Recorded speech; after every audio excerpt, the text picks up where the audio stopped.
Hello everyone, my name is Nick Ramirez. I'm going to go over with you guys today what the sport that I picked. My sport of choice is going to be, let me scroll up, it's going to be for basketball for the position of a point guard. It's going to target the males or the boys in a high school level. It's going to be the average age is going to be 14 to 18 of age. I'm going 16 years old because I have a relative who's getting ready to go back into school for basketball in high school. So I kind of designed a plan for him somewhat because this is something different from what I have for him in actual. One of the things that we're going to go over, most of my stuff is very simple, clean, and straightforward, such as the general warm-up with my young athlete. It's just simple jogging. It's either going to be ladders or just sprints around the court or just back and forth from one end of the basket to the other end of the basket. So it's just low intensity, 30 second rest, and that 10 to 15 minutes long. And that's just to get their blood flow working. It's just to warm up the body so that way when they're doing their static stretch, they're not prone to causing an injury after that warm up. Because that's how some people's logic work. But for me, I like to have a light warm up, then stretch. So the next one. Very simple, straightforward. I'm just picking a few components of where to stretch. We're doing a static stretching of calf stretch. 2 sets, 30 seconds. And that's about 3 minutes long of each one. So that's for the quad stretch as well. So it can be either prone or supine or even just standing. Some people like to do the standing one because it's very simple with a partner. The specific warm-ups, this is for just the sport itself specifically, is that it's going to be just jump shots and then layups. So this is going to be also low intensity. You try not to have any injuries. You're doing this with your teammates, or you may do it by yourself or with the coach. And it's going to be from 4 sets, so you're going to alternate. It's kind of like a light warm-up, making sure that you're able to see how well you are, to see how loosened up you are, or even for some cases, improve your skill sets before you actually condition. So those are 2 separate components, but I'm not going to go deep into those. So 12 to 15 for both of them. Each one's going to be different. Layups are normally faster. Jump shots are a little bit harder. And that's if you make the jump shot, because it will take a lot longer. And then the reason or the rationale is just to loosen up the body of the upper body component. So, and it loosens up the upper body as well as it increases the heart rate close to game level. So you can go low intensity, but you can put a lot of emphasis into work where you will get that heart rate up, which is going to be important. This is going to go a couple days with you guys with this program. I'm just going to go very straightforward. Most of these from my selection are very straightforward as well as very repetitive.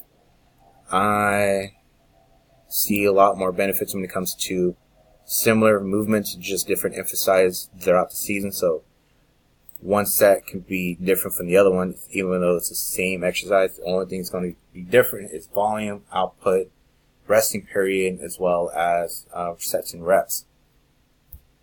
So that's always going to be a variable. It's going to be different, but not only that, the variables will always be subject to change. And that's okay with me with that. That happens in the real world versus what I have on this paper right here. So I'm going to go over a couple days. I'm going to do my first 2 days. I'm going to pick random days so that way you guys can see what I have. My actual layout will be on the discussion board so that way you can see it. So I'm actually going to go over week 3. I'm going to go do the first 2 days with you guys and all the categories above so that way you can get to see a quick different glimpse of each one. A lot of these are going to be a lot of strengthening.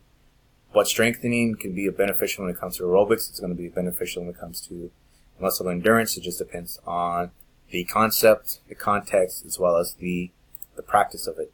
So, day 1, week 3, we're going to do some core. We're going to work on assistance muscle movements. We're going to work on speed as well as core. It can be different for everyone's reasons. Some people won't like it. Some people do. And then how you integrate each component, each section, is going to be beneficial for the athlete without them knowing it. So core, so it's going to be a lot of squats. It's going to be 3 sets of 10, 80% output, which is a little bit too high for that kind of amount of reps, but that's okay. That's always going to be subject to change. And then not everyone's able to do it unless they have assistants or a spotter. And it's going to be a 90-second rest, or it can be longer. So it can either it can increase, or it can be 90 seconds. I try to keep that consistently throughout the resting periods. If not, a little bit more is okay.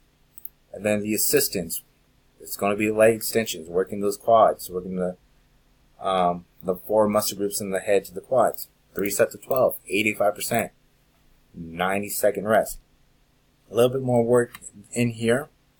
And then going into a cable hip walk. Normally, I would just explain it as a side-to-side walk, because you're in basketball, you're shuffling. So you shuffle side to side, side to side. So have some resistance bands. I just go by cables because you can do it with a teammate or with a coach. And that way you can be in the gym, so that way you can always work on that as well as practice at the same time. So 3 of 15, 80%, 90-second rest. This is high intensity right here, high output, which is okay for our athletes because this is all off season. So off season is supposed to be conditioning. And then the last one is going to be deadlifts. Deadlifts is going to be pretty fun for them. 3 sets of 10, 80%, 90-second rest, or up to 240 seconds rest. It's going to be good for them. So the next one, I'm going to do aerobics, muscle balance, plyometrics, sports. So aerobics is going to be high intensity interval training, 80%, 30-second rest. Yeah, I have 30 here. 30 because high intensity, you're trying to get them to have a high VO2 output. So that way they can get conditioned to be able to work on long periods of time with very minimal oxygen. Then we're going from high intensity and going to rows. It could be cable rows, TRX rows. I personally just like standard rows, like cable rows. So that's a good way to allow their bodies to rest. It targets a different muscle group, but also integrates a full body stability, going from the legs to waist to shoulders. And then going from box jumps. This is just to work on their plyometrics. When in the game of the sport, knowing that they are fatigued and exhausted from upper body and in full cardiac output. So it's a 120-second rest, 70%. So the intensity drops a little bit for them to be able to do these exercises. And that we're going to go over from sport specific.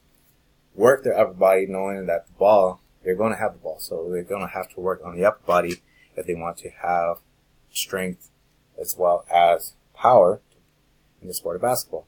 So sport specific, shoulder press, 3 of 12, 75%. Normally 75% with the spotter. All of this is going to be done with the spotter when it comes to in-gym training versus aerobics or plyometrics. I'm going to slide on over. I'm going to do my plyo, my speed. I normally try to keep these in pairs. My speed and plyo, very, very beneficial together and very effective together on their training days. I normally try to do 4 to 5 exercises together because we try to do about a total of 45 to an hour training or conditioning. And so that's their warm-ups, their static stretching to their exercises, back to static stretching. But I don't even include that into the exercise program because those are things they can do on and off the court on their own time. So, speed. Resistance sprints.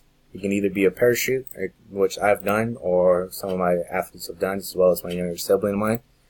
And then 80%, 180-second rest, just because it's a lot of output for that event. So the next one will be box jumps, another very good beneficial. They're already fatigued, they're already worn out, and they're trying to jump as hard as they can, as high as they can, on a high volume, 90-second rest. Back to speeds. So it's going to be the side-to-side, like I mentioned earlier, that side-to-side shuffle. It's going to be 4 sets of 15, 60%, so they get a little bit of rest in between from there, but they have less output, so it's a good way to work. The concept in that one is to, at the end of the game, you still have that strong output as if you were second quarter. You may not be like in the first quarter still fresh, but you have a strong output to continue to compete at the end of the stretch of the game. And then pistol squat jumps, it's just a single leg jump. 70%, 90-second reps, 4 by 12 of reps. So I kind of want to push over to you guys, and we're running short on time. We're going to go from core to assistance to speed to core. And this one's going to be in season, so it's going to be some light in the moderate, some light to intermediate levels. Even though it's in the regular season, you try not to have your athletes working too hard. For me, I kind of like the opposite in mind as well, get them strong throughout the season. So power cleans, it's just explosiveness, 85%, 2 sets of 8, as best as possible, or even up to failure. So if they're not able to do all 16 reps, that's okay with me. That's just me. 90-second rest, and assistance from glute squeezes is just utilizing those hips, the glutes, the hip flexors, the hip extensors to be able to do that exercise. Low output, so it's kind of like they're in active rest. And going back to, we're going to speed, then core, which would consist of ladders, get their VO2 up, and then going from VO2 to a lot of eccentric and concentric loading, and going up and down. 90-second rest for both of them. And then the front squats, same. It's going to be finishing light, somewhat moderately light, but that's just my concept with that. With basketball, it's a game of changing intensities. So you can have in the beginning a very high pace, very fast pace, versus second, third quarter, slow pace, slow build up, or a lot of dead time. So that happens. That's one of the reasons why this program is all over the place.